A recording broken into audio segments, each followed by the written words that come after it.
नमस्कार मित्रों। मॉक 391 का अपन सॉल्यूशन करेंगे जिसमें मैथ्स के आपके टोटल 30 क्वेश्चंस पूछे गए थे। जिसमें पहला क्वेश्चन आपका फैक्टर से था। इसको आप समझ सकते हो कि आपके एल्जेब्रिक फॉर्म का क्वेश्चन है। वो कह रहा है x-2, जो x-2 है वो 2x² plus 12kx minus 25k का एक फैक्टर है। जैसे मैं आपसे कहूं कि एक नंबर 8 है, ये ना 2 का कोई फैक्टर है। इसका मतलब ये है कि अगर 8 2 का कोई फैक्टर है तो ये इसको एग्जैक्ट डिवाइड करेगा और रिमाइंडर कितना आएगा 0। अगर कोई किसी नंबर का फैक्टर है तो वो उसको एग्जैक्ट डिवाइड करता होगा कि नहीं करता होगा। आप कह रहे हो इसका एक फैक्टर x-2 है। इसका मतलब ये है कि अगर x-2 बराबर में 0 के रख दूं तो x की वैल्यू जो 2 आएगी, x बराबर 2 रखने पर इसका रिमाइंडर कितना होना चाहिए, 0 होना चाहिए। तो अगर मैं x की वैल्यू 2 पुट कर देता हूं तो आपकी वैल्यू किसके बराबर हो जाएगी, 0 के बराबर हो जाएगी। तो मैंने रख दिया 2 into 2² plus 12 into k into x की जगह 2 रख दिया, माइनस में 25k, और ये सर बराबर किसके हो जाएगा, 0 के, क्योंकि रिमाइंडर तो 0 आएगा। अब रिमाइंडर अगर 0 आएगा तो ये हो जाएगा 8 plus 24k minus 25k is equals to 0।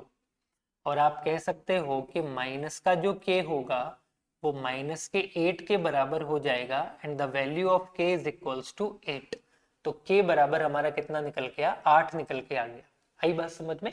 Simple सा आपका क्वेश्चन था।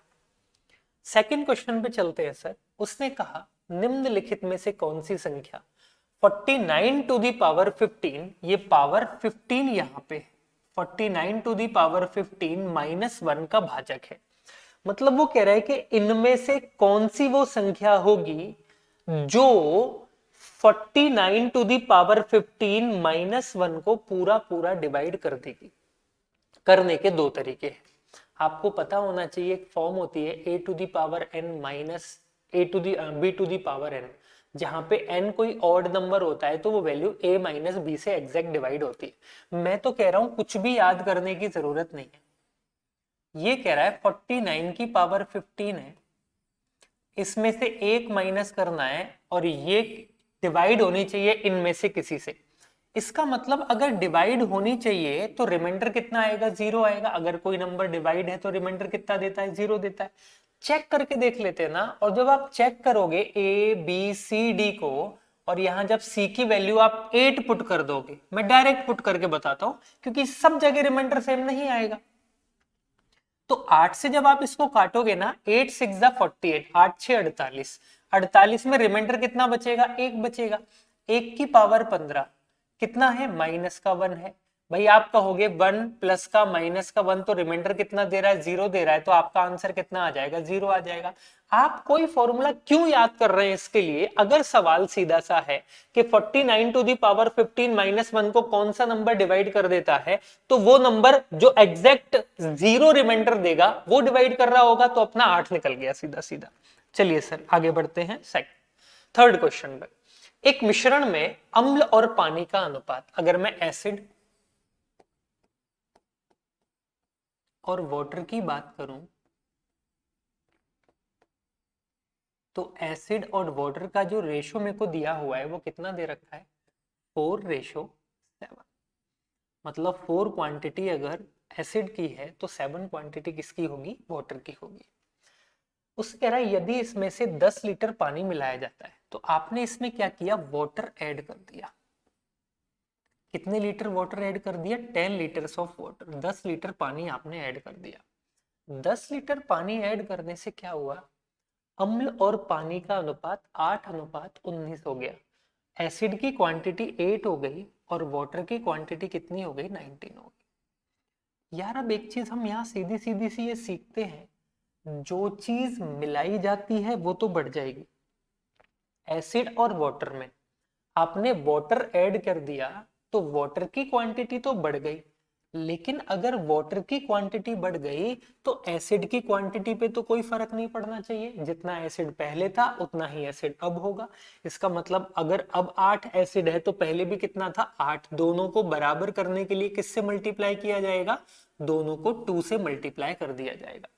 मतलब पहले अगर आपके पास 8 यूनिट एसिड था, अभी भी 8 यूनिट एसिड है। पहले आपके पास कितना पानी था 14, अब कितना हो गया 19, कितने रेशो बढ़ गए 5 रेशो। 5 रेशो किसको रिप्रेजेंट करता है 10 को, कितने गुना ज्यादा है 2 गुना ज्यादा है। क्या पूछ रहा है सर आपसे, अम्ल की मात्रा कितनी होगी, एसिड कितना है 8 क्वांटिटी में है, और 8 को जब 5 टाइम्स कर दोगे तो आपके पास जो एसिड निकल के आएगा बेटा वो कितना आ जाएगा 40 लीटर्स ऑफ एसिड। कितना आएगा, सॉरी माफ करना, 4 दूनी 8, 5 गुना क्यों होगा, 8 है ना ये, 8 को 2 गुना ही तो करना है, 2 यूनिट ही तो है, 2 गुना तो कितने लीटर एसिड हो जाएगा यहाँ पे 16 लीटर आपके पास एसिड हो जाएगा। कौन सा ऑप्शन करेक्ट होगा, ए ऑप्शन करेक्ट। आगे क्वेश्चन पे चलते हैं सर। तीन संख्याएं 5:7:9 के रेशो में है, उनका एलसीएम आपको दिया हुआ है और एचसीएफ पूछ रहा है। अगर मैं यहां से कुछ एचसीएफ मान लूं जो कि x है, तो आप कहोगे पहले वाला जो नंबर होगा वो 5x हो जाएगा, दूसरे वाला जो नंबर है वो 7x हो जाएगा, और तीसरे वाला नंबर 9x हो जाएगा। और अगर मैं इन तीनों का एलसीएम निकालूं, बिल्कुल बेसिक से समझ लीजिए, तो आप कहोगे सर तीनों से जो कॉमन आ रहा है वो कॉमन ले लिया, अब बाकी का जो बच गया 5, जो बच गया 7, जो बच गया 9, जिसमें से कुछ भी कॉमन नहीं आता ये बराबर कर दिया, और आपका एलसीएम जो था तीनों नंबरों का वो किसके बराबर दे रखा था 34,650 के बराबर। यही आएगा कि नहीं आएगा भाई, 34,650 के बराबर आ जाएगा। चलो सिंप्लीफाई कर देते, पहले मैं इसको 5 से सिंप्लीफाई कर लेता हूं। सिंपल, 5 से जब इसको काटेंगे 5 6 30, 5 9 45, 5 3 15, 0। 9 से सिंप्लीफाई कर लेते हैं, 9 से काटेंगे इसको, 9 7 63, 9 7 63, 0। 7 से सिंप्लीफाई करेंगे 110, तो x की वैल्यू 110 आ गई, तो आपका जो HCF होगा वो कितना हो जाएगा 110 हो जाएगा। ए ऑप्शन आपका यहां से करेक्ट होगा। चलिए सर आगे चलते हैं। उसने कहा 9 और 13 में कौन सी सबसे छोटी धनात्मक संख्या घटाई जानी चाहिए। वो कह रहा है एक नंबर 9 है और एक नंबर 13 है। मैंने मान लिया कि अगर मैं इन दोनों में से x माइनस कर देता हूं और इसमें से भी x माइनस कर देता हूं, ऐसा करने से क्या होगा, घटाई जानी चाहिए ताकि इनका थर्ड प्रोपोर्शनल 18 हो जाए। अगर मैं इनका थर्ड प्रोपोर्शनल निकालूं तो आप कहेंगे थर्ड प्रोपोर्शनल निकालते हैं 13 minus x into 13 minus x divided by 9 minus x, और थर्ड प्रोपोर्शनल किसके बराबर होना चाहिए 18 के बराबर होना चाहिए। अब इसको मल्टीप्लाई करने की जरूरत नहीं है कि x की वैल्यू आप पूरा फाइंड करें, यहां से ऑप्शन दे रखे हैं ना बेटा, तो आप ऑप्शन में पुट करके देखिए ना कौन सा आएगा। देखो अगर मैं यहाँ 2 पुट कर देता हूं x की जगह, तो यहाँ 2 यहाँ 2, 11 11 का मल्टीपल 121, पूरा पूरा नहीं कटेगा, 2 7 से 121 नहीं कटता। 4 अगर रख देता हूं यहाँ पे तो 9 9 81, और 4 रख देता हूं तो ये भी पूरा पूरा नहीं कटता। अगर मैं 3 रख देता हूं तो 10 10 हो जाएगा, 3 रखूंगा तो कितना हो जाएगा 6, तो 100/6 18 नहीं बनाता। अगर मैं 1 रख देता हूं, सुनना मैंने क्या बोला, अगर मैं 1 रख देता हूं, 1 रख देता हूं यहाँ पे, तो ये हो जाएगा 12, ये हो जाएगा 12, और 1 रखने पर ये हो जाएगा 8। 4 से 3 बार कट गया, 2 बार माफ करना, 4 से मैंने 3 बार सिंप्लीफाई कर दिया, 2 से इसको सिंप्लीफाई कर दिया 6 बार, और 6 और 3 का मल्टीपल कितना आता है 18 आ जाता है। इसका मतलब ये है कि d बराबर 1 रखने पर हमारी पूरी की पूरी इक्वेशन क्या हो जाती है, सेटिस्फाई हो जाती है। आई बात समझ में। चलिए, एक टीवी सेट को 16,800 रुपए में बेचकर, मतलब ये आपका क्या दिया हुआ है, सेलिंग प्राइस दिया हुआ है, 16,800 रुपए में बेचकर क्या किया जाता है सर, 20% का लाभ होता है। जैसे मान लीजिए कोई सामान 100 रुपए का है, उसका कॉस्ट प्राइस, और अगर आपको उस सामान को 20% के प्रॉफिट पर बेचना है तो आपने वो सामान कितने का बेच दिया होगा, 120 का। लेकिन आपने वो सामान 120 का नहीं बेचा, आपने कितने का बेचा, 16,800 रुपए का। आई बात समझ में? तो 0 से 0 काट लेता हूं और 12 से सिंप्लीफाई करूंगा। 12 एकम 12, 4 बच गया। 12 चौक 48, 0 140 गुना, तो आपका जो कॉस्ट प्राइस होगा वो भी 140 गुना हो जाएगा। तो आप कहोगे आपने वो सामान कितने का खरीदा होगा, 14,000 रुपए का। अब वो कह रहा है उत्पादन लागत में 20% की वृद्धि होती है। 14,000 रुपए का आपने जो सामान खरीदा, अब वो 14,000 का नहीं आएगा, इसमें 20% की वृद्धि हो गई, तो अब ये सामान कितने परसेंट का हो गया, 120% का हो गया। इतने का आप सामान हम खरीद रहे हैं। फिर कह रहा है कि विक्रय मूल्य ज्ञात कीजिए ताकि 20% का लाभ हो सके। इतने का सामान आ रहा है, अगर इस पे भी 20% कमाना है तो इसको फिर से 120% में बेच दिया जाएगा। अब इसको सॉल्व कर लेते हैं, कितना हमारा आंसर निकल के आ जाएगा। सर देखिए, आप कहेंगे 1 2 3 0 से 1 2 3 0 सिंप्लीफाई कर ली, ठीक है। मैंने 1 0 से 1 0 और सिंप्लीफाई कर ली। 12 को 12 से मल्टीप्लाई करेंगे, ये आएगा 144 और 1 0 के साथ, और इसको 14 से अगर मल्टीप्लाई कर दूंगा, 14 चौक 56 का 6, 5 बच गया। 14 चौक 56 और 6 5 61 का 6 बच गया, और 14 एकम 14 और 6 20, 2016। यही आएगा क्या, 2016? एक सेकेंड, 0 का 0 भी तो आएगा लास्ट में, तो आ जाएगा 20,160। कौन सा ऑप्शन करेक्ट हो जाएगा, सी ऑप्शन हमारा करेक्ट हो जाएगा। आई बेटा बात समझ में? चलिए, PQR को O केंद्र वाले एक वृत्त में बनाया जाता है। पहले तो मैं एक सर्कल बना लेता हूं सर। वो कह रहा है मान लीजिए ये आपके पास कोई सर्कल है। अब इस सर्कल के अंदर आप क्या बना रहे हो, एक PQR ट्रायंगल बना रहे हो। ये लीजिए, इस तरीके से मैंने एक ट्रायंगल डिजाइन कर लिया, जिसका ये पॉइंट P, ये पॉइंट Q और ये पॉइंट R है, और पूरा की पूरा ट्रायंगल जो है वो सर्कल के अंदर है।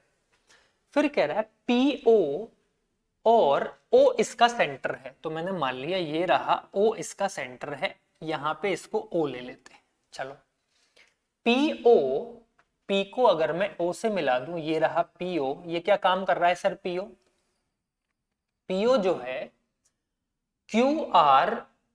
QR से U पर, अगर इसको आगे मिलाएंगे तो ये QR से किस पे मिलता है, U पे मिलता है, और वृत्त को S पर मिलता है। अगर और आगे बढ़ा दूं इसको, तो ये यहाँ पे सर्कल में किस पे मिल रहा है, S पे मिल रहा है। PTQR है, परपेंडिकुलर है, PTQR के परपेंडिकुलर है, जहां TQ और U के बीच में, U और Q के, अरे थोड़ा सा वैसा बन गया। अगर मैं इसको यहां से डाल दूं तो समझना ये कौन से डिग्री का एंगल बना रहा है, 90 डिग्री का एंगल बना रहा है, ये वाला। और ये वाला जो पॉइंट है वो क्या है, T है। ये लीजिए सर, अब आपसे क्या पूछा गया है, Q बराबर 70, ये आपको दे रखा है 70। R बराबर 55 डिग्री, ये आपको दे रखा है 55 डिग्री, ठीक है, अच्छी बात है। TPS, ये वाला एंगल कितने डिग्री का होगा बताइए। चलो सर शुरू करते हैं अपनी कहानी, मुझे बताते जाना आप एक एक करके। एक बात बताओ छोटी सी, अगर मैं आपसे कहूं कि एक लाइन ये है और एक लाइन मैंने यहां से यहां तक खींच दी, ये खींच दी, तो आप यही कहोगे ना, सेंटर पे जो बनने वाला एंगल होता है वो सरकमफ्रेंस पे बनने वाले एंगल का डबल होता है। तो अगर ये 70 है तो मेरे पास ये कितना हो जाएगा, 140 डिग्री होगा कि नहीं होगा। अब आप जानते हो कि ये वाली लाइन और ये वाली लाइन दोनों बराबर होंगी क्योंकि रेडियस का काम कर रही है। अगर ये दोनों लाइन बराबर है तो ये वाला एंगल और ये वाला एंगल भी बराबर होंगे। 140 बच गया 40, और बाकी के दोनों बराबर हैं तो ये भी 20 डिग्री का और ये भी मेरे पास कितना आ जाएगा, 20 डिग्री का। चलो सर आगे बढ़ते हैं। ये 70 है, ये 55 है, 55 55 110, और 70, तो ये पूरा जो हो गया ना 20 डिग्री को मिला के ये पूरा ये हो गया सर 55 डिग्री का। आई बात समझ में? अब देखो, अगर ये 90 है और ये 70 है, 90 और 70 160, तो ये वाला जो एंगल बचेगा ये वाला, वो कितना बचेगा? 20 डिग्री का। अब आप मुझे बताओ, ये 20 है, ये 20 है, ये 20 है, ये 20 है 40, और तीनों को एंगल का सम 55 डिग्री होना चाहिए, तो मेरा बीच वाला एंगल कितने डिग्री का हो जाएगा? 15 डिग्री का ही तो होगा ये बेचारा। तो कौन सा आंसर निकल के आ जाएगा? सी ऑप्शन हमारा यहां से क्या होगा? करेक्ट हो जाएगा। आई बात समझ में? चलिए बेटा आगे बढ़ते हैं। एवरेज से क्वेश्चन है, वो कह रहा है कि 14 पर्सन है, 14 व्यक्ति हैं, उनमें से 13 का जो एवरेज वेट है वो 78 केजी है। 14 में से 13 का वेट 78 केजी है। 1 2 3 4 5 इस तरीके से 13 लोग हैं, और लास्ट में एक पर्सन आता है 14th पर्सन, 14वां व्यक्ति। इनमें से हर किसी का जो वेट है वो कितना है? 78 78 78 है। सारे व्यक्तियों का वजन 78 है, केवल और केवल किसको छोड़ के? इसको छोड़ के। अब सोच के देखिए, सारी कहानी गई भाड़ में। अगर इसका वेट भी 78 होता, 14वें व्यक्ति का वजन भी अगर 78 किलोग्राम होता, तो पूरी कहानी पे कोई असर नहीं पड़ता, औसत सारे व्यक्तियों का 78 किलोग्राम निकल के आ जाता। अब वो कह रहा है कि 14वें व्यक्ति का औसत वजन, 14वें व्यक्ति का वजन औसत वजन से 39 किलोग्राम अधिक है। जब हम अधिक चीज बताते हैं तो उस अधिक में खुद की गणना कभी नहीं की जाती। अधिक में हमेशा कितनी गणना की जाती है? दूसरे लोगों की गणना की जाती है। वो कह रहा है 14वें व्यक्ति का जो वजन है, इनके औसत वजन से, इनका औसत वजन कितना है? 78, 78 से ज्यादा है। कितना ज्यादा है? 39 किलोग्राम। अगर भाई 39 केजी को 13 लोगों में बांटोगे, इसका मतलब ये है कि इनका औसत वजन हर किसी से 3 किलोग्राम ज्यादा होगा। अरे हाँ या ना? 3 होगा कि नहीं होगा? तो कितने व्यक्ति हैं? 14। और अगर हर किसी का वजन 3 किलोग्राम बांटना है इसके वजन को संतुष्ट करने के लिए, तो आपको 14 3 42, कितना वजन इसको ज्यादा देना होगा? 42। और अगर इसको 42 42 ज्यादा दे दोगे तो इसका वजन हो जाएगा 8 2 10 का 0, 7 और 4 11 और 1 12, तो इसका वेट कितना होगा? 120 केजी होगा, 120 केजी। नोट कर लीजिए सर। आगे बढ़ते हैं। वो कह रहा है एक समबाहु त्रिभुज में ओ परिकेंद्र है। एक समबाहु त्रिभुज मैंने बना लिया,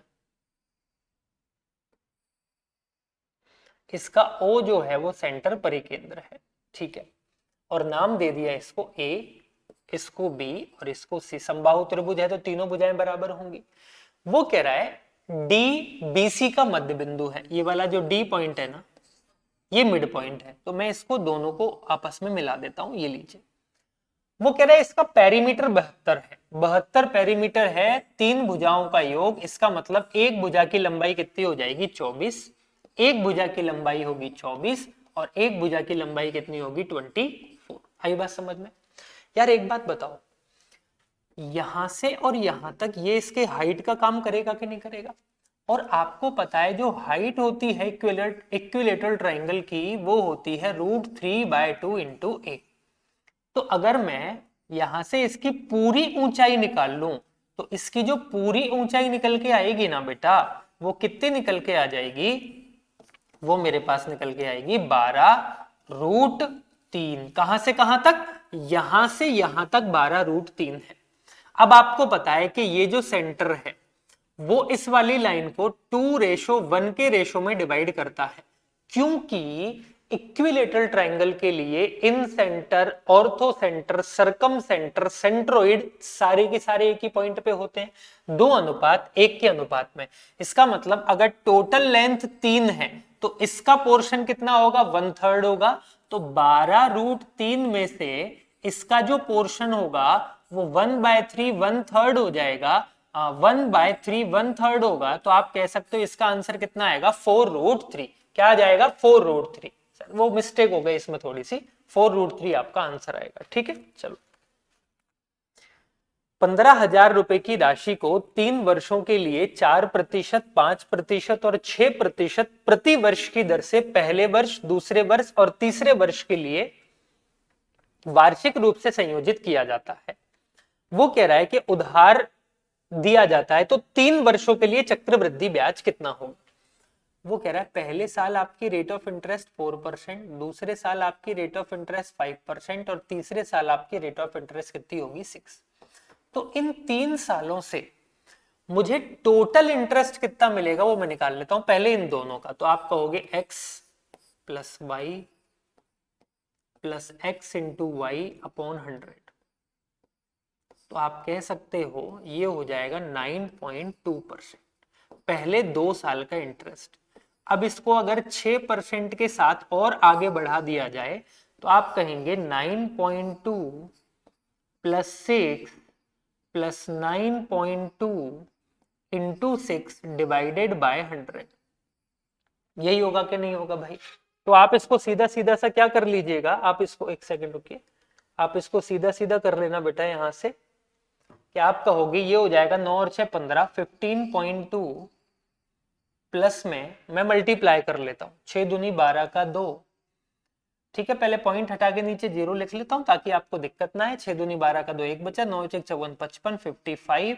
तो आप कहोगे ये हो जाएगा 0.552 और ऐड कर देंगे तो ये आ जाएगा 15.552। यही है 752, 5 और 2 7 हो जाएगा 15.752, माफ करना 752%। अब आपसे क्या कह रहा है कि आपका पैसा कितना था 15,000 रुपए। देखिए मैंने यहां लिख देता हूं 15,000 रुपए, और 15,000 रुपए पे 3 साल का ब्याज कितना मिलेगा आपको 15.752%। परसेंट का मैंने नीचे 100 लिख लिया। सर आपको बस इसको सॉल्व करना है और आपका आंसर निकल के आ जाएगा। पहली बात तो देखो 2 जीरो से 2 जीरो फुर्सत हुई, ये पॉइंट हटा तो वापस से 3 जीरो बन गई, 1 जीरो से मैंने 1 जीरो काट ली। अब मैं मल्टीप्लाई कर लेता हूं 15 दूना 30 का 0 3 बच गया, 15 पंजे 75, 15 दूनी 30 का 0 3 बच गया, 15 3 75 और 3 78 का 8 7 बच गया सर। ठीक है, 15 सत्ते 105, 105 और 7 112 का 2 हमारा आ गया 12, 11 बच गया सर। आगे चलते 15 15 75, 75 और 11 87, 75 और 11 86, 86 6 बच गया सर, 86 8 बच गया, 15 एकम 15 और 8 23। तो आप कहोगे 23 62 80, 23 62 80। नीचे 2 पॉइंट लगा दे, 2 पॉइंट लगा दे तो कौन सा ऑप्शन करेक्ट हो जाएगा? सी ऑप्शन करेक्ट हो जाएगा। आई बात समझ में? चलिए, पपीते का मूल्य 40% बढ़ जाता है। अच्छा मान लीजिए 100 रुपए का पपीता था, अब पपीता 100 रुपए का नहीं मिलेगा, पपीता कितने का आएगा? 140 रुपए का। अगर आपको पपीता खरीदना है तो 40 रुपए ज्यादा खर्च करने होंगे। पपीते की खपत में कितने प्रतिशत की कमी की जाए ताकि पपीते पर किया गया खर्च केवल 10% कम हो सके? आपने 100 रुपए का पपीता, पपीते की कीमत तो बढ़ गई साहब। आप कह रहे हो 100 रुपए की जगह 140 का पपीता खरीदो। वो तो पपीते की खपत में 10% की कमी कर रहा है, वो तो कितने रुपए का पपीता खरीद रहा है? 90 रुपए का। तो पपीता अब आता कितने का है? 140 का। वो कितने का खरीद रहा है? 90 का। इसका मतलब वो 50 रुपए का कम पपीता खरीदेगा। कौन सा वाला? 140 वाला मल्टीप्लाइड बाय 100। 0 से 0 कट गया सर, 2 से कट गया 7 बार और 2 से कट गया 25 बार। तो 250 को बस 7 से आप डिवाइड कर लीजिए, जो भी आपका आंसर निकल के आएगा वो आ जाएगा।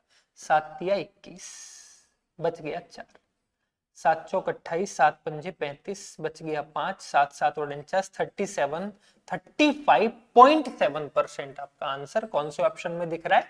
डी ऑप्शन आपका करेक्ट हो जाएगा।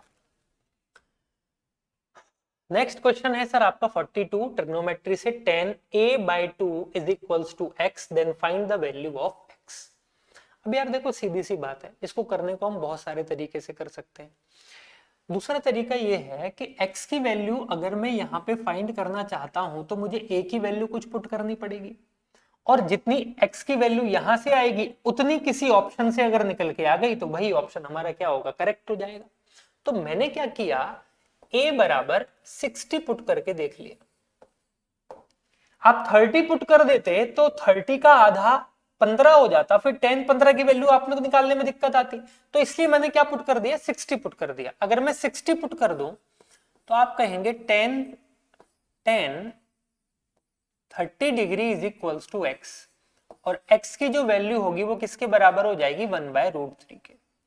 अब साहब इन चारों में से जो भी 1/√3 बना रहा हो वही आपका आंसर हो जाएगा। मैं पहले में 60 रख देता हूं a की वैल्यू, यहां मैंने 60 रख दी, यहां मैंने 60 रख दी बराबर। तो आप कहोगे यहां पे हो जाएगा 1 + 1/2 और इसका रूट, और नीचे हो जाएगा सर 1 - 1/2 और इसका रूट। तो जब इसको सॉल्व करोगे तो ऊपर आ जाएगा 2 एकम और 2 3, 3/2 का रूट डिवाइडेड बाय ये हो जाएगा 1/2 का रूट। तो सर √2 से √2 कट गया, कितना आएगा, √3 आएगा। तो इसका जो आंसर निकल के आया वो √3 आया, ये तो नहीं होगा। अब यार देख लो सीधा सीधा, क्या इसका उल्टा कुछ लिखा हुआ है? तो आप कहोगे 1 + √3 अपॉन 1 - √3, 1 - √3 अपॉन 1 + √3। अगर इसका आंसर √3 आया था तो 100% इसका आंसर कितना होगा, 1/√3 होगा। चेक करने की जरूरत नहीं है कौन सा ऑप्शन करेक्ट हो गया, सी ऑप्शन करेक्ट हो गया। अगर ये √3 दे रहा है तो इसका ऑपोजिट जो होगा वो 1/√3 ही तो देगा, तो आंसर आ गया 1/√3। चलो नेक्स्ट क्वेश्चन आगे बढ़ते हैं। उसने कहा कि जूली और सोमा एक ही बिंदु से चलना शुरू करते हैं, ये एक पॉइंट है। यहां से चलना शुरू करती है जूली और इसी पॉइंट से चलना शुरू करती है सोमा, और एक दूसरे के विपरीत दिशाओं में चलते हैं। जूली सोमा से 4 किलोमीटर प्रति घंटा तेज है।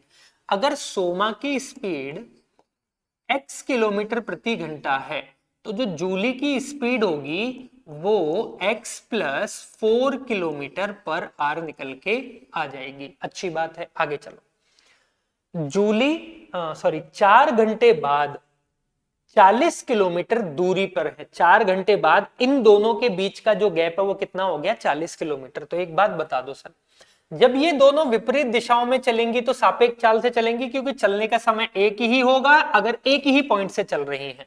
तो इनकी सापेक्ष चाल कितनी होगी, 2x + 4। इतनी स्पीड से ये चलेंगी। और अगर इतनी स्पीड से ये कितने घंटे चल लेती हैं, 4 घंटे चल लेती हैं। स्पीड इनटू टाइम बराबर डिस्टेंस, कितनी चल ली, 40 किलोमीटर चल ली। बात खत्म हो गई। 4 से कट गया 10 बार, 4 इधर जाके माइनस का हो जाएगा, 10 में से माइनस करोगे 4 को 6 बचेगा। इसका मतलब x की जो वैल्यू होगी वो कितनी हो जाएगी, 3 हो जाएगी। x बराबर आपके पास कितना आ गया, 3 आ गया। आई बात समझ में, x की वैल्यू कितनी आ गई, 3। तो आप कह सकते हो कि सीमा की स्पीड तो 3 हो जाएगी और जूली की स्पीड कितनी हो जाएगी, 7। सीमा की स्पीड 3 होगी, सोमा की स्पीड 3, जूली की 7 और सोमा की 3।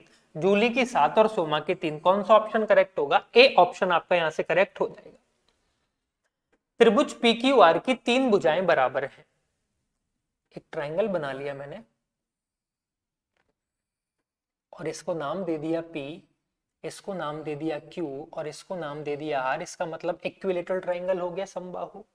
PM QR पर लंबवत है। PM जो है मतलब इसकी जो हाइट है वो PM है। तो कह रहा है निम्नलिखित में से कौन सा संबंध सही है। एक बात बताइए, अगर ये इसकी हाइट है PM तो रिलेशन आपसे केवल PM और PQ में पूछ रहा है। तो एक बात बताओ, ये PQ और QR बराबर होंगी। तो अगर मुझे PM निकालनी है तो मैं PQ का √3/4 करूंगा कि नहीं करूंगा। ये फॉर्मूला होता है कि नहीं होता, साइड का √3/4 हाइट के बराबर आता है। तो अगर मैं इसको 4 को इधर लेके आ जाऊं तो आप कहोगे सर यहाँ पे सीधी सीधी सी एक वैल्यू सेट हो जाएगी कि PQ का √3 टाइम्स जो होगा वो PM के 4 टाइम्स के बराबर होगा। अगर इसका स्क्वायर और इसका भी स्क्वायर कर दिया जाए तो मेरे मालिक आप क्या कहेंगे, सॉरी √3/2 के बराबर होता है सर, √3/2 के बराबर होता है। देखो हाइट की जो वैल्यू होती है ना वो √3/2 इंटू ए होती है, माफ करना गलत ध्यान आ गया था। तो ये हो जाएगा 4pm² बराबर में होगा √3 का स्क्वायर 3pq²। बस आप ये चेक कर लीजिए दोनों में कौन सा रिलेशन बन रहा है, 4pm² 3pq², कौन सा ऑप्शन करेक्ट हो जाएगा सर आपका, यहां से बी ऑप्शन करेक्ट हो जाएगा। एक शंक्वाकार तंबू, एक तंबू है, तंबू टेंट, ये लीजिए ये शंकु है।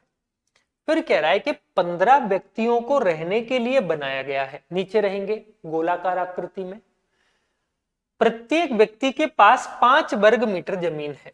मतलब यहां पे मान लो एक व्यक्ति इतनी जगह घेरता है और ये जो जगह है वो 5 वर्ग मीटर है।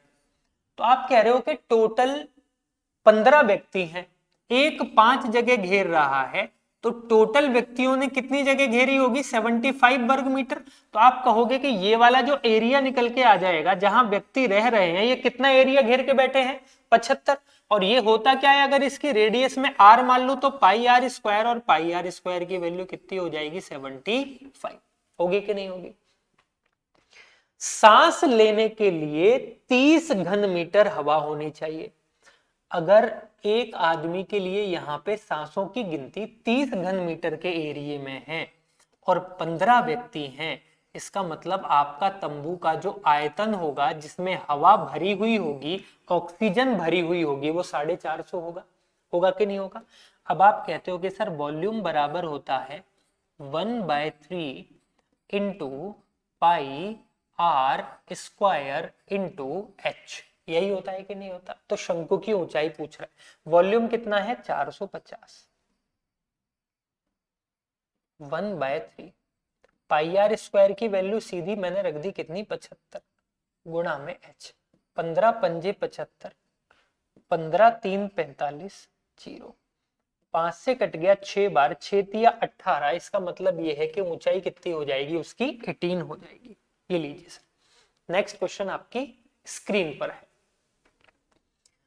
किसी त्रिभुज की 2 भुजाओं और उनके बीच का कोण 7, यहाँ पे 7√50, तो ये 2 भुजाएं हैं और उनके बीच का जो एंगल है वो 135 डिग्री दे रखा है। देखो वो कह रहा है एक ट्राइंगल है, अगर इस ट्राइंगल में एक साइड 7 है, इस ट्राइंगल की एक साइड √50 है, तो आप कह सकते हो कि दोनों के बीच का जो एंगल है वो हमें कितना दिया हुआ है, 135 डिग्री। जब मुझे कोई एक साइड दे रखी है, मुझे दूसरी साइड दे रखी है और दोनों के बीच का एंगल मुझे दिया हुआ है और मुझे सामने वाली साइड निकालनी है, या मैं कहूं तीसरी साइड निकालनी है जो C है, तो यहां से याद करिए ज्योमेट्री में हम पढ़ते हैं कोसाइन फॉर्मूला, और कोसाइन फॉर्मूला क्या होता है बेटा, C² बराबर जो साइड निकालनी है वो बराबर A² plus B² minus 2AB cos theta, इसी को बोलते हैं कोसाइन फॉर्मूला। जब 2 साइड बीच का एंगल दिया हुआ है तो तीसरी साइड निकालने का यही फॉर्मूला होता है कि नहीं होता। चलिए, तो A बराबर आपको दे रखी है 7, तो 7 का स्क्वायर हो गया 49। B बराबर आपको दे रखा है 50, तो 50 हो गया जी यहाँ पे √50 का 50 माइनस 2 इंटू A की जो वैल्यू है वो आपकी 49 है और B की वैल्यू √50 है, तो √50 को मैं 5√2 लिख लेता हूं इंटू, आगे चलते हैं। उसके साथ साथ cos 135, तो 135 होगा सर 19 + 45, और 19 + 45 कर दोगे ना तो cos तो हो जाएगा साइन में चेंज, और साइन 45 होता है 1/√2, लेकिन प्लस के साथ, तो ये वैल्यू किसकी आ जाएगी, प्लस की, 1/√2, √2 से √2 कट गया, तो आपका सीधा सीधा यहाँ पे कितना निकल के आ जाएगा सर, ये 490, ठीक है। कितना आएगा ये, C² √2 की value A² + B² minus 2AB cos तो आप कह सकते हो, नहीं सॉरी यहाँ पे 7 ही आएगा ना बेटा, अरे यहाँ पे तो 7 ही आएगा ना, 49 कैसे हो जाएगा, बी की वैल्यू और ए की वैल्यू सीधी सीधी ही तो रखनी है। तो आप कहोगे ये आपके पास कितना हो गया, 7 दूनी 14 पंजे 70, 70 और 50, 70 70 और 50 120, 120 तो 169, और सी की वैल्यू 13 और 13 का मल्टीपल करते हैं तो 169 आता है, तो सी बराबर 13। तो आप कह सकते हो कि तीसरी साइड आपकी कितनी निकल के आ गई, 13। क्या पूछ रहा है, दो भुजाओं के मध्य बिंदु को मिलाने वाला रेखाखंड क्या होगा। अगर मैं इसका मिड पॉइंट और इसका मिड पॉइंट लेके मिला दूं, तो आपको पता होगा मध्य बिंदुओं को मिलाने वाला रेखाखंड सामने वाली भुजा का क्या होता है, आधा होता है। अगर ये 13 है बेटा तो ये वाली वैल्यू कितनी हो जाएगी, 6.5 होगी। कौन सा ऑप्शन करेक्ट हो जाएगा, जिसके ऊपर हमने लिख दिया 6.5, ये ऑप्शन हमारा करेक्ट होगा। Next question, sin a plus b is equals to cos a plus b, what is the value of tan a। Sine और कॉस में टर्म देके tan की टर्म आपसे पूछ रहा है कितनी होगी। देखिए अगर मैं इसको ऐसे लिख लूं, sin a plus b upon sin a minus b, sorry a plus b cos है, cos a प्लस बी बराबर 1 के, तो आपको तो कोई प्रॉब्लम नहीं होगी ना बेटा। अब देखिए क्या हुआ, साइन बटे कॉस, तो इसको मैं ले गया टेन की फॉर्म में, क्योंकि मुझे एटलीस्ट टेन की फॉर्म ही तो बनानी है, तो टेन ए प्लस बी, और ये बराबर है 1 के। अब आपने फॉर्मूला पढ़ा होगा टेन ए प्लस बी का, क्या होता है, tan a plus tan b divided by 1 minus tan a into tan b बराबर 1। इसको इधर शिफ्ट कर देंगे, तो आप कहोगे ये हो जाएगा ten a plus tan b बराबर 1 minus tan a into tan B. इसको इधर लेके आ गया, टेन बी को उधर लेके चला गया। तो जब मैं इसको इधर लाऊंगा टेन ए, देखना एक बार डायरेक्ट, टेन ए इसमें से 1 कॉमन आ जाएगा, बाहर निकाल लिया, और इसमें से टेन ए कॉमन होगा तो प्लस का कितना हो जाएगा, टेन बी हो जाएगा, बराबर ये 1 है माइनस में, ये उधर जाके माइनस का हो जाएगा टेन बी। तो आप कह सकते हो टेन ए की जो वैल्यू होगी फाइनली वो हमारे पास पहुंचेगी 1 minus tan b divided by, ये नीचे आ गया 1 plus tan b, 1 minus tan b upon 1 plus tan. तो सर कौन सा ऑप्शन करेक्ट हो गया आपका, यहां से आपका ए ऑप्शन पूरा पूरा करेक्ट हो जाएगा। चलिए, एक धनराशि पहले 8 वर्षों के लिए 7.25 प्रति वर्ष, मतलब एक वर्ष का ब्याज है 7.25 रुपए। तो अगर हर साल आपको 7.25 रुपए का ब्याज मिल रहा है, तो इन 8 सालों में आपने 8 7 56 और 2 58% का ब्याज कमाया होगा कि नहीं कमाया होगा। फिर कह रहा है अगले 6 सालों के लिए 8.5%। अगर हर साल आप 8.5% ब्याज ले रहे हो, तो 6 साल में आपने कितना ब्याज ले लिया होगा, 48 और 3 51%। फिर आगे बोल रहा है कि अंतिम 4 सालों के लिए 6.5%। अगर एक साल का ब्याज 6.5% है, तो 4 साल का ब्याज कितना हो जाएगा, 6 दूनी 12 13 26%। तो भाई टोटल आपने जो ब्याज दे दिया ना, 18 साल में टोटल जो ब्याज दे दिया, वो दे दिया आपने 15 का 5 13 135% का। और वो कह रहा है कि 18 वर्षों के दौरान अर्जित कुल ब्याज 35,100 है। 135% का जो ब्याज है ना, वो आपको दे रखा है 35,100 के बराबर।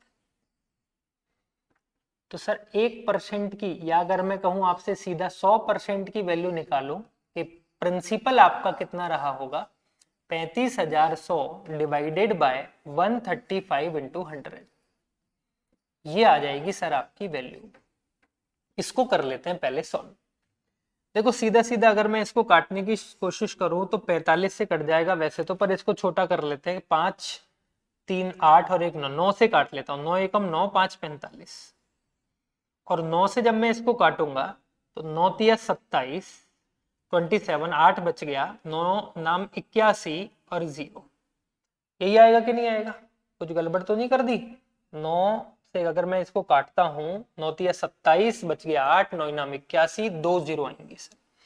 फिर 15 से अगर इसको काटता हूं मैं, 15 दूनी 30, 15 6 90, 0, तो आप कहोगे सीधा सीधा 260 गुणा 100 26,000। तो आपका प्रिंसिपल कितना हो जाएगा? 26,000 रुपए होगा। आगे बढ़ते हैं।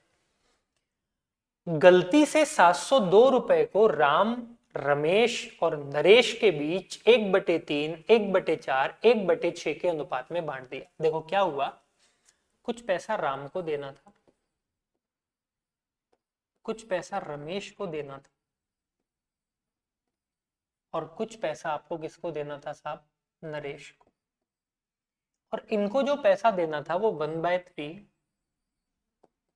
रेशो 1/4 रेशो 1/5 के रेशो में देना था,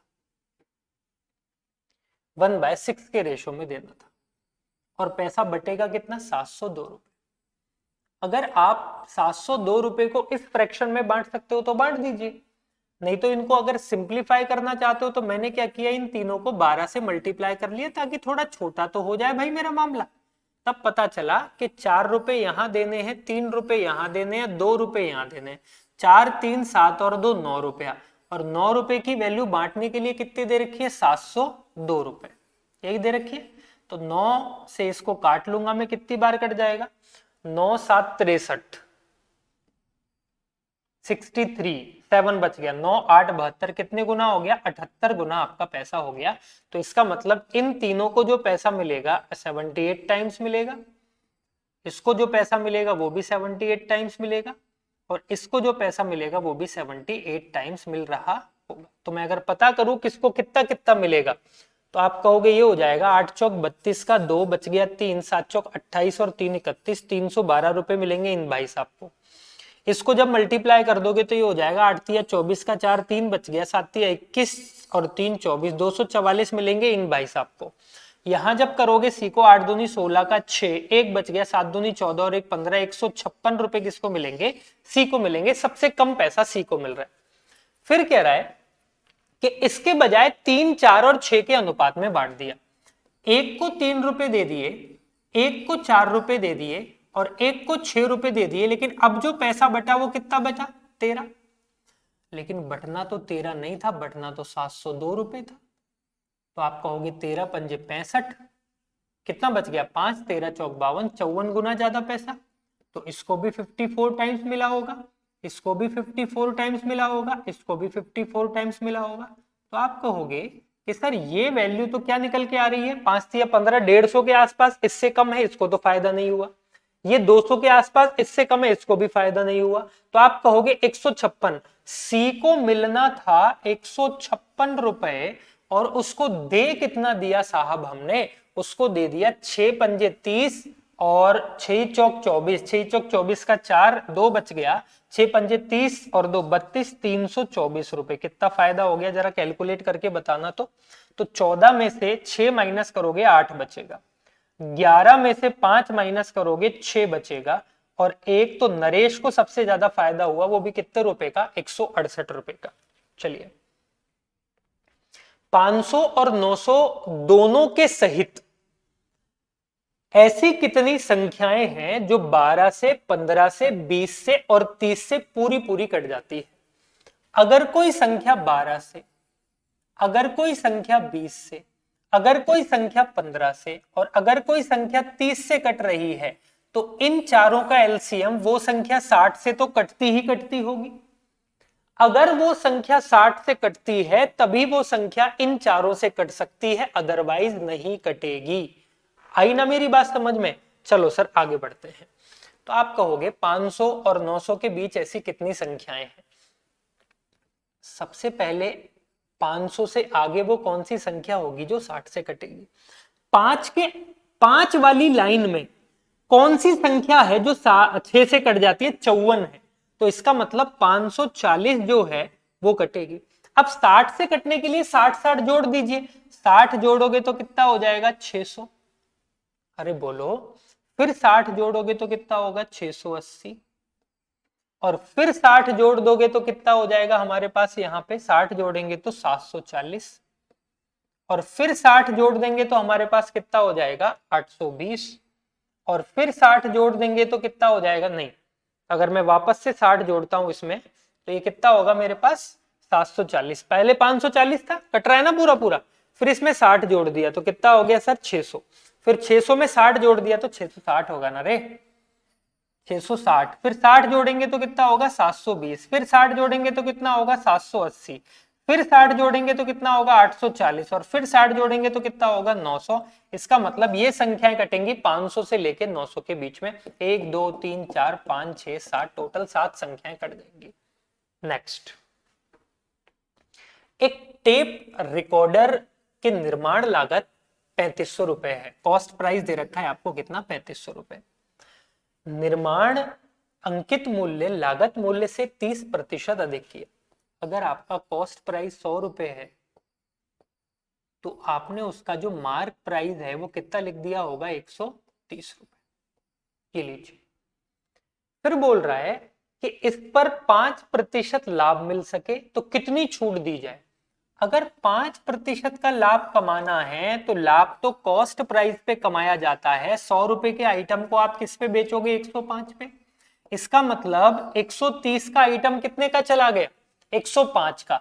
तो आपको 25 रुपए का डिस्काउंट मिल गया आउट ऑफ 130 मल्टीप्लाई 100। इसका मतलब भाई अगर मुझे केवल छूट का प्रतिशत निकालना है तो 3500 को यूज करने की कोई जरूरत नहीं है। ठीक है, चलो 0 से 0, ये हो गया जी 250। और इसको काटना है जी 13 से, तो ये हो गया 13 एकम 13, बच गया 12, 13 निम्मा 117, ये हो जाएगा 19 पॉइंट समथिंग। आपका आंसर कौन सा आ जाएगा जी? डी ऑप्शन आपका करेक्ट होगा। Next question, A B C ने 3:4:8 के अनुपात में पूंजी निवेश की। कैपिटल जो है ए बी सी का, ए का, बी का और सी का, जो कैपिटल है, जितना जितना पैसा ये लोग लगा रहे हैं वो है 3:4:8 के अनुपात में। ठीक है, फिर कह रहा है कि समय अवधि किसी समय के लिए पैसा लगाया होगा। तो मैं इन तीनों के टाइम मान लेता हूं। तो आप कहोगे अगर इसने x के लिए पैसा लगाया, इसने y टाइम के लिए पैसा लगाया, तो इसने z टाइम के लिए पैसा लगाया होगा। अब यार एक बात बताओ, अगर मैं इनके प्रॉफिट की बात करता हूं तो आप यही कहोगे ना सीधा सीधा कि इन दोनों को मल्टीप्लाई करके ए का प्रॉफिट आ जाएगा, इन दोनों को मल्टीप्लाई करके बी का प्रॉफिट आ जाएगा और इन दोनों को मल्टीप्लाई करके सी का प्रॉफिट आ जाएगा। और इन तीनों का जो प्रॉफिट है वो सीधा सीधा आपको दिया हुआ है, बिल्कुल सीधा सीधा। देखो कितना दे रखा है कि इनका प्रॉफिट है 2 3 5, 2 3। इसका मतलब इनका जो टाइम होगा 2/3 होगा। बी का जो टाइम होगा वो 3/4 समय के लिए पैसा लगाया होगा। और सी का जो टाइम होगा, सॉरी जेड का जो टाइम, सी का जो टाइम होगा जेड, वो 5/8 समय के लिए पैसा लगाया होगा। वो कह रहा है टाइम का अनुपात बताइए कितना होगा। तो 2/3, 3/4 और 5/8। इसको सिंप्लीफाई करने के लिए ऐसा नंबर सोचिए जो नीचे वाली संख्याओं को खत्म कर देता हो। जैसे ये 24 से कट जाता है, ये भी 24 से सिंप्लीफाई हो जाता है, ये भी 24 से सिंप्लीफाई हो जाता है, होता है ना। तो 3 से 8 बार, तो पहले वाले का टाइम आ गया जी 16 का। 4 से कट गया 6 बार, तो दूसरे वाले का टाइम आ गया जी 18। और 8 से कट गया 3 बार, तो तीसरे वाले का टाइम आ गया जी 15। तो 16, 18 और 15 आपका आंसर कौन सा ऑप्शन करेक्ट? ए ऑप्शन आपका सही हो जाता है। चलिए आगे बढ़ते हैं। a + b + c = 19। A square B square C square बराबर 155, ए माइनस बी का whole square, B minus C का whole square, C minus A का होल स्क्वायर क्या होगा, आपसे ये पूछ रहा है। मैं आपको डायरेक्ट फॉर्मूला बताता हूं, ए माइनस बी का whole square plus B minus C का whole square plus C minus A का होल स्क्वायर, इन तीनों का सीधा फॉर्मूला वो होता है sir 3 into A square plus B square plus C square minus में A plus B plus C का होल स्क्वायर। आप डायरेक्ट कर सकते हैं, कुछ भी निकालने की जरूरत नहीं है। तो आप कहोगे 3 गुणा में ए स्क्वायर बी स्क्वायर सी स्क्वायर मतलब 155 माइनस ए बी सी का स्क्वायर 19 का स्क्वायर, 19 का स्क्वायर होता है 361।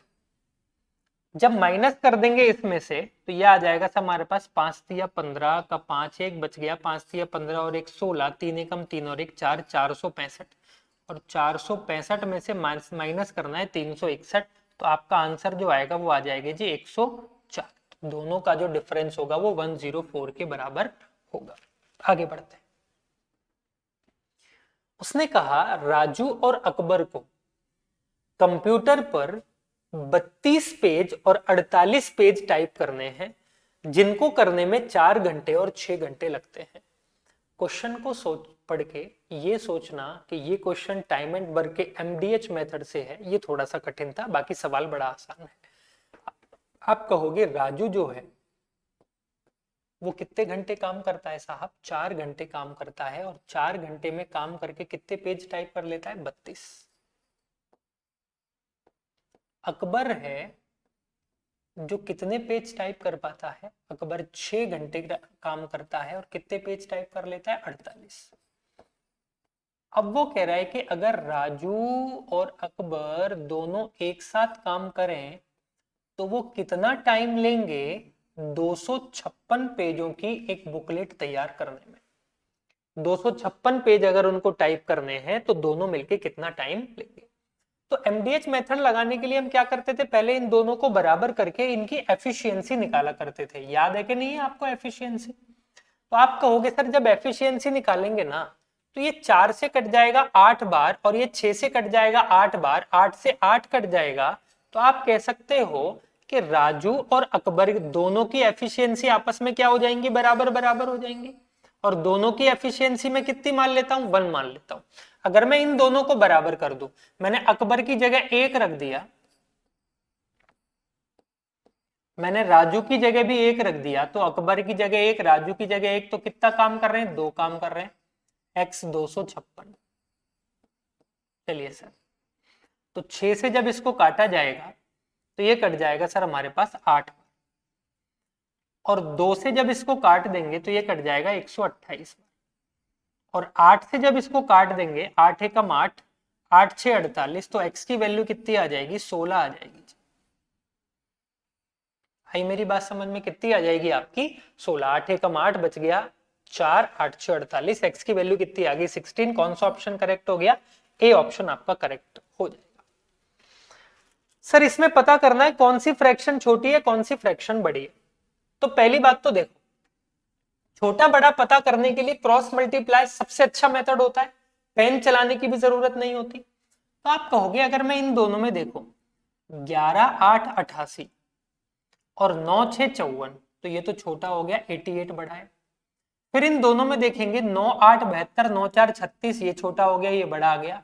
13 8 15 8 120 और 13 9 117, तो ये बड़ा हो गया, ये छोटा हो गया। तो सबसे बड़ा क्या हो गया, 8/9। कुछ भी करने की जरूरत नहीं है। क्रॉस मल्टीप्लिकेशन मेथड छोटी बड़ी फ्रैक्शन निकालने के लिए सबसे बेस्ट मेथड होता है। नेक्स्ट, आपने कहा स्कूल में 4% छात्र परीक्षा में शामिल नहीं हुए। मैंने मान लिया टोटल x स्टूडेंट थे, 4% बच्चों ने पेपर ही नहीं दिया, तो पेपर देने के लिए कितने बच्चे पहुंचे होंगे, 96%। फिर कह रहा है कि परीक्षा में शामिल होने वाले 10% छात्र परीक्षा पास नहीं कर सके। इसका मतलब परीक्षा कितने लोगों ने पास की होगी, 90% लोगों ने उस परीक्षा को पास किया होगा। फिर बोल रहा है कि शेष छात्रों में से 50% डिक्टेशन लेके आते हैं और 432 छात्र पास हुए। इसका मतलब इनमें से 50% ऐसे छात्र हैं जो पास हो गए, जिनका डिक्टेशन नहीं आया, उनकी संख्या 432। 50 से कट गया जी 2 बार, 0 से मैंने 0 काट लिया। अगर मैं इसको 2 से काटने की कोशिश करूं तो ये 2 से मेरा कट जाएगा 48 बार पूरा पूरा। अब देखिए 9 से मैं इसको सिंप्लीफाई कर देता हूं तो ये कट गया 9 4 36, 9 8 72, 48 बार। 48 से 48 कट गया, 1000 बचा, तो x की जो वैल्यू होगी वो किसके बराबर आ जाएगी? 1000 के बराबर। मतलब कितने विद्यार्थी रहे होंगे? 1000 विद्यार्थी रहे होंगे। नेक्स्ट क्वेश्चन, उस बिंदु के निर्देशांक ज्ञात कीजिए जो 2 4 7 और 9 को मिलाने वाली रेखा को 1:2 के अनुपात में विभाजित कर देता है। एक पॉइंट ये है, एक पॉइंट ये है, एक पॉइंट ये है। इस पॉइंट ने इसको 1:2 के अनुपात में विभाजित किया, जिसके निर्देशांक कितने कितने दे रखे थे? 2 और 4 तो हो गए जी इसके निर्देशांक, और यहां पे हो गए निर्देशांक 7 और 9। यही है कि नहीं? अगर ये m है, अगर ये n है, अगर निर्देशांक x1 और y1 है, निर्देशांक x2 और y2 है, तो आपको पता होना चाहिए कि मिड पॉइंट के जो निर्देशांक होंगे x और y वो निकलेंगे कैसे। कई बार काम आ जाता है। तो सर x का फॉर्मूला होता है mx2 plus nx1 divided by m plus n। यहां से x निकलता है। y कैसे निकलेगा? my2 plus ny1 divided by m plus n। अब आप कर लीजिए, आपके x और y दोनों निर्देशांक निकल के आ जाएंगे। देखो मल्टीप्लाई करते हैं एक बार इनको आपस में। तो आपसे कह रहा है mx2 7 एकम 7 प्लस n y x1 तो 2 दूनी 4 और बटे में m प्लस n 3 तो 11/3 आया। कितना आया? 11/3। x तो 11/3 आ गया। my2 my2 मतलब 9 प्लस ny1 ny1 मतलब 8 डिवाइडेड बाय 3। 9 प्लस 8 17/3। तो 11/3 और 17/3 आपका आंसर। कौन सा ऑप्शन करेक्ट हो गया जी? बी ऑप्शन करेक्ट हो जाएगा। नेक्स्ट क्वेश्चन, वो कह रहा है दिया गया डेटा अवरोही क्रम में व्यवस्थित किया गया है। पहले से व्यवस्थित कर रखा है छोटे से बड़े क्रम में। डेटा का माध्य 63 है, तो x का मान ज्ञात कीजिए। 1 2 3 4 5 6 7 8 9 10। अगर ये 10 आंकड़े हैं तो पांचवें और छठे आंकड़े के बीच का जो होगा वो आपका माध्य होगा कि नहीं होगा? आप मुझे बताइए। तो अगर पांचवा आंकड़ा x है और छठा आंकड़ा x प्लस 2 है, तो इन दोनों का जो माध्य होगा वो किसके बराबर होगा? आपके माध्य के बराबर। सिंपल सी कहानी थी। तो आप कहोगे ये हो गया 2x प्लस 2 बटे में 2 बराबर 63। तो x प्लस 1 बराबर 63। 2 कॉमन लेके काट दिया तो x की वैल्यू कितनी हो गई? 62। तो आप कह सकते हो x कितना होगा? 62 हो जाएगा आपका यहां से। नेक्स्ट क्वेश्चन, वो क्या कह रहा है सर? निम्नलिखित में से किस वर्ष में वार्षिक लाभ प्रतिशत ग्राफ में दिए गए वर्षों में वार्षिक लाभ प्रतिशत के औसत के सबसे निकट है? तो औसत निकालना है, कुछ नहीं करना, औसत निकलवा रहा है सर आपसे लास्ट क्वेश्चन में। तो आपसे कह रहा है कि इन सबका औसत निकाल लीजिए पहले तो। 40 50 90 130 190 190 260 320 5 5 10 315। और 315 को जब 5 से डिवाइड करेंगे तो यह आ जाएगा मेरे पास कितना? 1 2 3 4 1 2 3 4 5 6, सॉरी 6 से जब डिवाइड करेंगे 6 पंजे 30, एक बच गया यहां पे। ठीक है, तो ये हो गया 6 दूनी 12, माफ करना 6 पंजे 30, नहीं नहीं नहीं नहीं नहीं, एक बार वापस जोड़ लेते हैं।